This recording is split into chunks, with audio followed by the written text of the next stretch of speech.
Hello, and welcome to the E-Town Abroad podcast.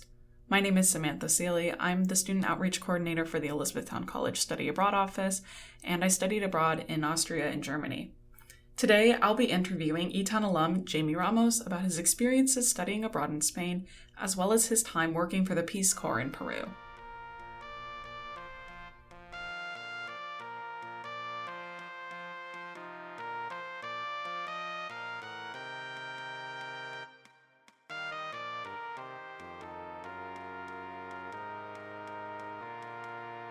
Thank you for joining me today. My first question is, I'd like you to introduce yourself. Could you tell me your name, where you studied abroad, and since you're an alumni, what you studied here at E-Town and when you graduated? For sure. So my name is Jaime Ramos. I graduated with the class of 2018, so that was about a little bit over 2.5 years ago. Wow. So yeah, about 2.5 years ago. Class 2018, I studied abroad in Valladolid, Spain, which is about the northwest. So the exact opposite of where Barcelona is. So imagine where Barcelona is and just go to the complete opposite side. That's where I was in Spain, in a town called Valladolid. And I'm missing something. Was there something else? I don't think so. When did you study abroad? Yes. Junior spring semester. So yeah, spring 2017 to be exact, was when I studied abroad. So, why did you choose to study abroad in Valladolid? Yes. So a big part of that came from my mentor at the time. She's kind of like my peer mentor. Her name was Nelly Orizako. I'm sure you might know of her. She went to Valladolid, and I knew I wanted to go to a Spanish-speaking country. I did not have to go abroad. I didn't I wasn't studying Spanish. There was no requirement. I just kind of wanted to do it because one, why not? And then two, I felt like I just needed a nice little break from E-Town. And I chose Valladolid because I chatted with her about it. I knew she went there. And I was like, hey, do you have any good recommendations, or do you recommend Valladolid? And then that question ended up becoming a 4-hour conversation of her telling me all about Valladolid. So then it was kind of beat into my head, like, I guess this is where I'm going. The rest is history. What kind of things were you nervous about before you went? Finances, kind of. I was worried about having enough money if I needed it to go on a trip. That sounds like, I don't want to say that's a real one. It's not a dumb one. Yeah, I wanted to have enough money to make sure if I wanted to go on a trip or if I wanted to spend money on something, that I had money for that. So financially, that was a stress of mine.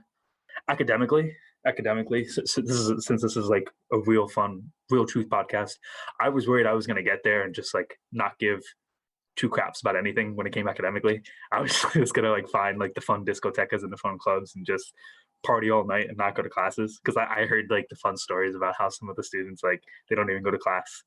They just go out all the time, and then when they have to go to class, they do, and they would still somehow pass their classes with flying colors. So I was worried I was going to be that kind of person. I think that was my worry, the social pressure per se of just not going to class. That's the nerd in me. There was a bunch of worries, but I'd say those were my top two. And then I think my third one was if I was going to miss anything important at E-Town, which was a stupid worry. Now that I look back at it, I was because E-Town has always been E-Town for the past 100 years. So not much is going to change. But I was thinking oh, something big was going to happen and I was going to not be there and people were going to not forget about me, but just do their thing. And then I come back and everything's different, and nothing was different at all. I came back and the flowers were the same color and my car was still there. So nothing was different at all. So you mentioned your worry about really not going to class and all of that. What ended up happening? Oh, I went to class. I went to class. I went to class. I think what helped with that was that I had the cohort that I was with was a nice group that cared to an extent about their studies. And my host mom also played a big part in that as well. She was very keen on the idea that if you're here to study in Spain in my house, you better be going to classes. She was very much with the idea, you better be going to class. Now, I could have very much easily woke up at 7 in the morning and acted like I went to class, and then I could have came back at 1 and be yeah, I'm here. Classes were great. But no, I think that it's having good people around me who somewhat had their priorities straight that made sure I went to class. And then it also helped that we had group projects So like, if you didn't do your part, then you screwed over other people. So that was a big thing with the university that I was at, and I think that's kind of how they kept us in check. I didn't figure that out until the end. I was like, why do we have so many group projects? And then I put two and two together. I was like, oh, that's why. We all have to be accountable for each other. So yeah, I went to class. And I passed all my classes, which is great. Awesome. So that's the most important thing. How were the classes like? Were the classes really different from here at E-Town? You mentioned the group projects. There was a vibe. There was an E-Town vibe when it came to this class size.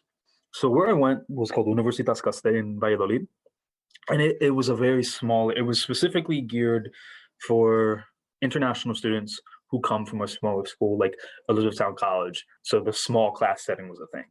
So in my cohort, we had about 9 of us. So the classes were very similar to E-Town in the sense that if you missed, they would know that you missed. The big difference was definitely those group projects.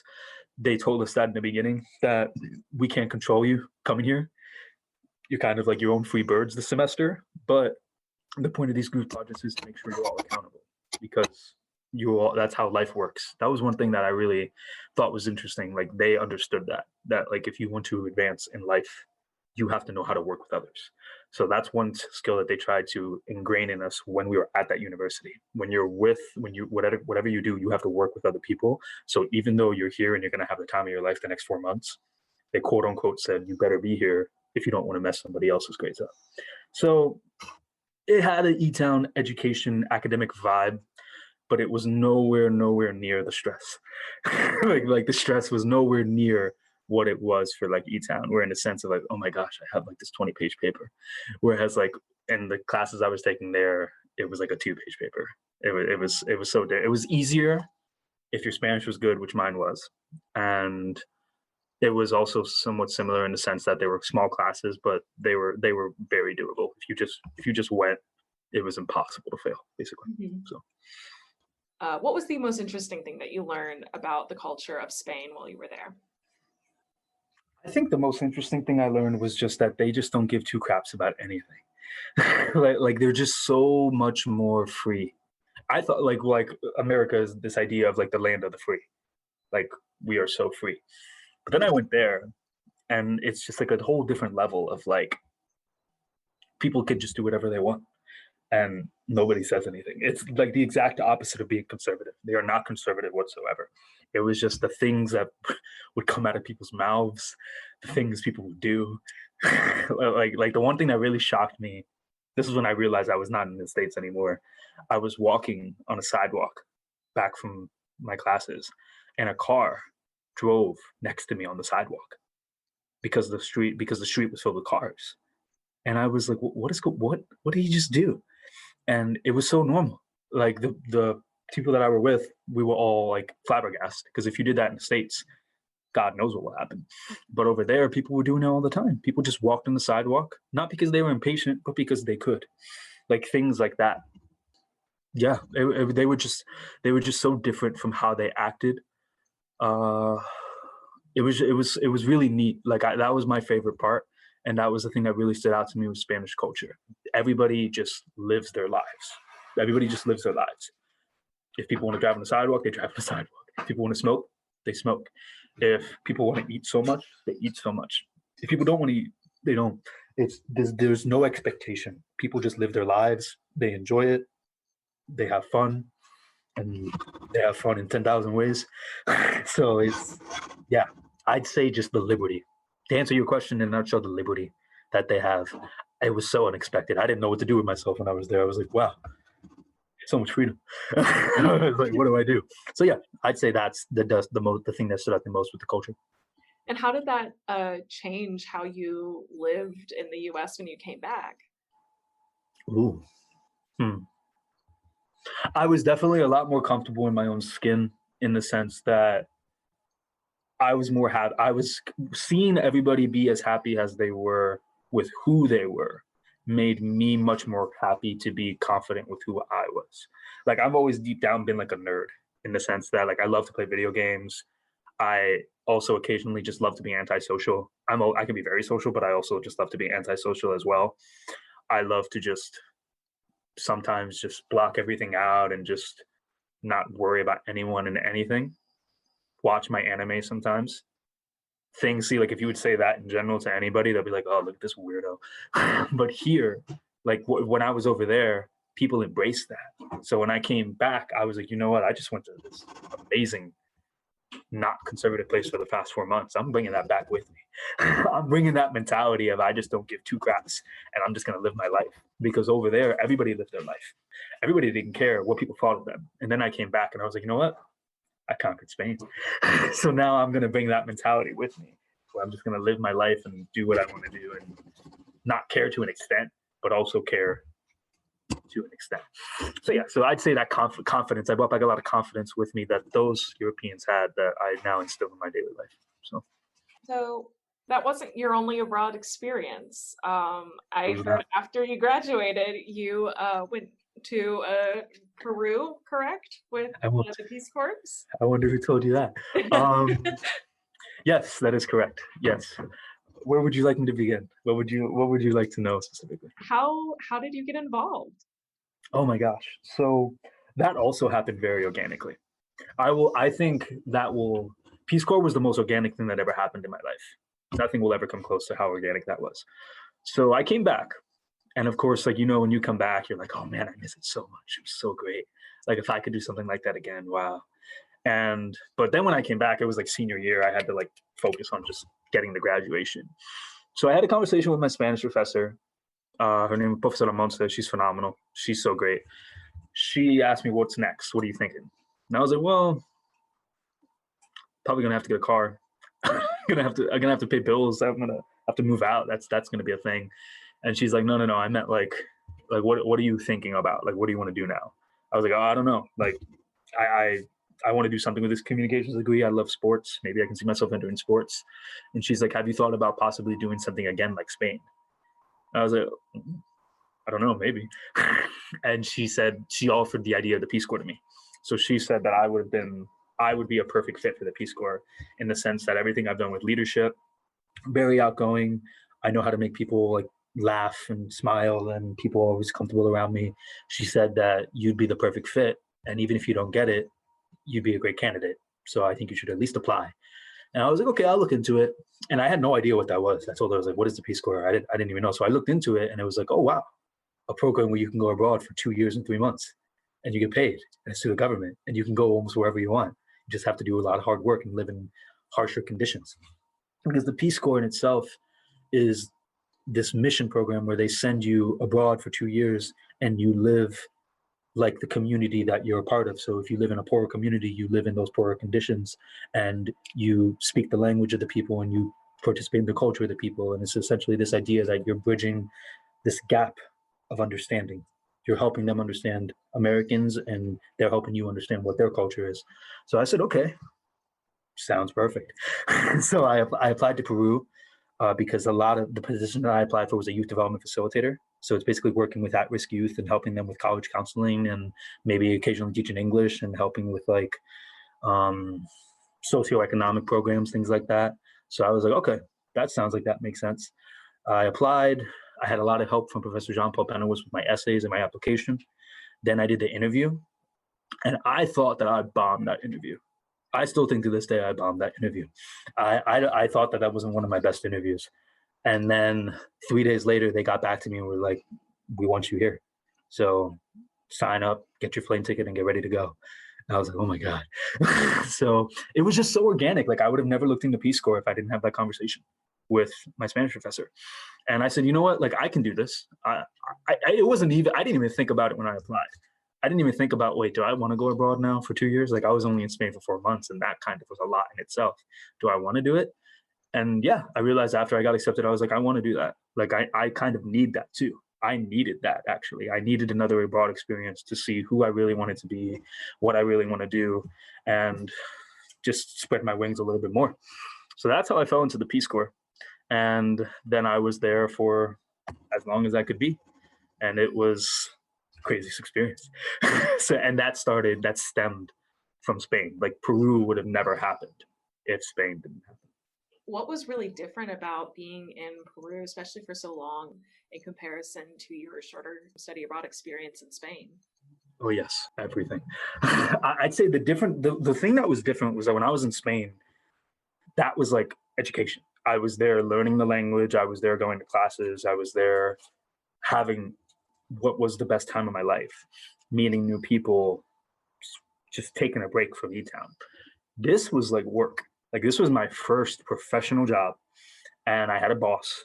I had people to answer to. I had expectations, and it was the whole everything was so different. Like the expectation of being there was you are now an employee of the United States government, so you are expected to act in a sense like you're an employee from the United States government. You're supposed to be the most professional employee. That was the first thing, just the idea that I had to get out of this mentality that this was not a nice 4-month study abroad experience. This was work. Like I was working. So that was the first thing. The second thing was people there were very much more conservative. Like I thought in the States we were conservative. I came back from Europe and I was like, wow, Americans are so conservative. Then I go down to Peru and I'm like, wow, South Americans are so conservative. Like we don't even come close. It's like how we don't come close to European and how they are. People in South America don't come close to how we are. So what I mean by that is everything is just so different. Women's rights went on a thing down there. So if you're a female, it's hard to have like work. It's hard to like do anything that doesn't involve being at home. When you're a male, there's this sense of like you have to be the strong, butch, heavy voice male that works like 80-hour weeks. And if you don't, then you're not doing anything with your life. Oh, no one spoke English. In Europe, it was different. In Spain, people spoke multiple languages. Spanish was the ideal dialect because that was the language of the land. But in Peru, people only spoke Spanish. That was it. So that was definitely different. Like I was used to walking down the streets in Valladolid and hearing 6 languages a day, whereas in Spain, nothing but Spanish. So that was also different.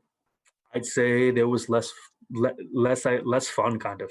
Like I always say, Spain was the best 4 months of my life because it was the funnest 4 months of my life. Like I'll never have as much fun as I had in Spain.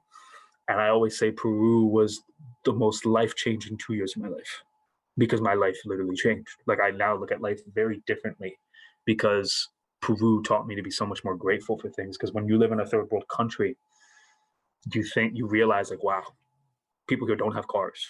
People here don't even have lights and electricity. They don't have electricity or water. So everything, to basically answer you, everything was so different. But I think the thing that was so different was I had to understand that I was sent there to work. I was sent to be an employee. It was a job. Whereas Spain was just this nice, fun 4 months of learning. So what did you feel was really rewarding about that experience of working with the Peace Corps? I am now so much more grateful. So much more grateful for like living in the United States. So I want to word this super eloquently. Where I was in Peru, there were days when like I woke up and there was no water. And there were some days where there was no electricity. And there were some days where the market didn't have food. And there were some days where the public transportation broke down. So I couldn't go to the next market 20 minutes down to get food. And then there were other days where if I felt like biking or walking, I couldn't do that because the streets didn't have lights. And then there were some days where the internet just didn't work. And then there were some days where 10,000 other things went wrong. So in the States, you never go through that. You have all of those amenities and you don't even think about it. In Spain, I never went through that. In Spain, the only thing that I considered an inconvenience was occasionally the internet lagged. Oh God. At that time, I was like, man, life is hard. And then I come down to Peru and I was like, oh my God, this is what these people go through from the day that they're born until most likely the day they're gone. And it's normal for them. That's their normal. Whereas in the States, our normal is a roof over our head, food on our table, a Chick-fil-A down the street, a Wawa right next to us. And we have all these beautiful amenities, whereas like where I was in Peru, I didn't have any of that. And another thing that was difficult is I've been an athlete and I've loved to work out since I was in 8th grade. And that was something I really wanted to do. That was hard to do where I was at because there were no gyms. If I ran, people looked at me like I was crazy because I love to work out and nobody there works out. They don't know what gyms are. They don't know what working out is. Like the basic amenities and everything we do as Americans, they don't do that down there. where I was, that none of that existed. So I came down there and I looked like I was like, I don't even want to know what they thought of me sometimes. They felt like, who's this crazy American doing all these crazy things? And he speaks Spanish, but he looks like white. Like, what's going on? I'm just so much more grateful for everything. Like now having I just got my first car. It's in my name officially like last month. And I drive that every day. And I'm like, this is the most amazing thing ever. I have a car. Like, this is great. Like people down there, they don't even have cars down there. They only have cars down there in Lima and in the capitals. And I'm going to move into my own apartment next month. And like houses over there, they're not even houses. They're houses without roofs. People don't even have electricity and water when they wake up sometimes. So needless to say, I loved it. I loved it in the sense that it changed my perspective on everything in life. I didn't get that perspective when I was in Spain. In Spain, I was so happy and so filled with joy. And every night was something different and something new in like such a great way. And then when I went to Peru, I was there for work and I was living like an actual per se citizen in that part of Peru. So yeah, I'm just so much more grateful for everything now, to answer your question. Everything, like I cherish and value everything I have here now, just everything in general. So what are you currently doing? What now that you've come back from Peru, what are you currently doing? How has your experiences in both Spain and Peru impacted what you're doing now? Yes. So for me, I knew even before I kind of went to Peru, I most likely my first job was going to be something in higher education, just because a lot of the work that I was doing at E-Town, like as a student assistant, was in the Office of Admissions and also in the academic advising office. So I knew like one of those would be my first step. And then when I went to Peru, I actually got experience working with high school students, like working hands-on with high school students in college and career counseling, and also teaching a few English classes and just doing some fun things like that. So I knew, I was like, okay, this should set me up perfectly for like my first job. This should set me up perfectly for like something either in a high school college counseling position or a academic advisor / admissions counselor position. I should be set up perfectly for work based off of this job. So then when I came back from February, I said, you know what, most of my experiences from admissions, and then I did some kind of admissions work when I was in Peru, so let me do that. I applied and I got a bunch of interviews, and then it was kind of to the point where like I had to pick and choose what I was going to have. Like I had too many options, which is an amazing problem to have. And it was Peace Corps that really stood out. It wasn't the actual experience that I had from the job from E-Town. It was, they saw that Peace Corps, they saw Peru, and they said, wow, this is different. This is cool. This kid lived in a whole other country for a year and a half. We're hiring him. Like, absolutely take him.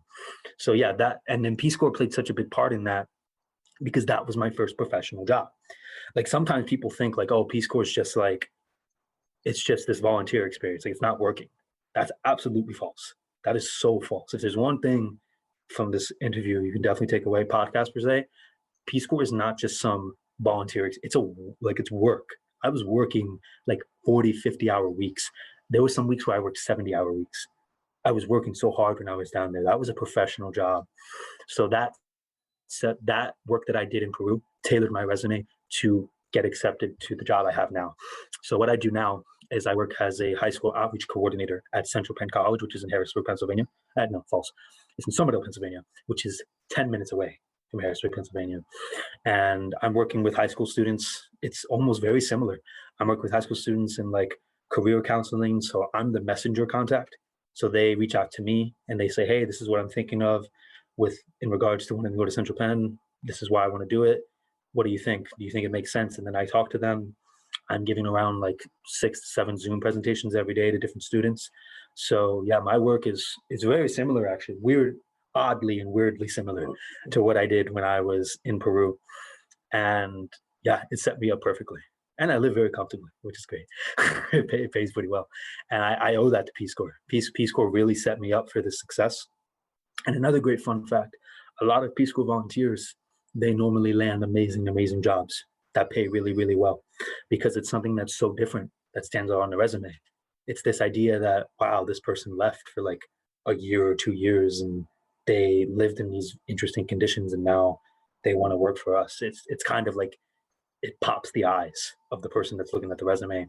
And the people that I'm looking at now, as soon as they read that, they told me like, we need this guy. So it made my transition a lot easier to get work. And at the same time, it landed me a great paying job with the experience that I needed to know how to work into the professional field. All right. I think that was all the questions that I had. Thank you so much for joining me. I really appreciate it. It was really interesting to hear about your time abroad and in working with the Peace Corps especially. So thank you so much for joining me.